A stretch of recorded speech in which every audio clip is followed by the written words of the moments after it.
ලංකාවේ ජනප්‍රියම කතාව තමයි දෙවිනි නිම කියන කතාව. ඉතින් මේ කතාවේ ප්‍රධානම චරිතය තමයි අනුහස් කියලා කියන්නේ. වසර ගණනාවක් පුරාවට රවීන් කනිෂ්ක අති සාර්ථකව රංගනයේ යෙදෙන මෙන්න මේ කතාවට අලුතෙන්ම එකතුන චරිතය තමයි සමාධි. ඉතින් මේ සමාධිට රංගන දායකත්වය ලබා දෙන නවක නිලියගේ නම තමයි තත්සරණි පියුමිකා. ඉතින් ඇය ITN ස්වර්ණ කුමරිය කිරුළ දිනා ගැනීම සමග තමයි මෙන්න මේ කලාවට සම්බන්ධ වුණේ.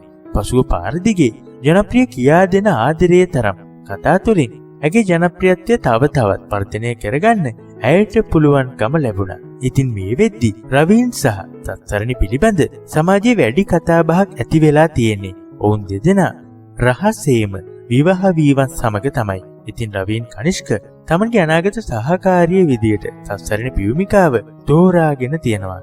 ඉතින් ඔවුන් දෙදෙනා විවාහ වෙලා නොගේගොඩ පිහිටි අතිසුඛෝපභෝගී අලුත්ම අලුත් ලස්සන නිවසකට තමයි පදිංචියට ගිහිල්ලා තියෙන්නේ. ඉතින් මේ ලස්සන නිවසේ සහ ඔවුන් දෙදෙනාගේ මංගල උත්සවයේදී ගත්ත ලස්සනම ඡායාරූප කිහිපයක් තමයි අද අපි ඔයාලට පෙන්වන්නේ. ඉතින් අපිත් මේ කලාකරුවන් දෙපළට හදවතින්ම සුබ පැතුම් එකතු කරමු.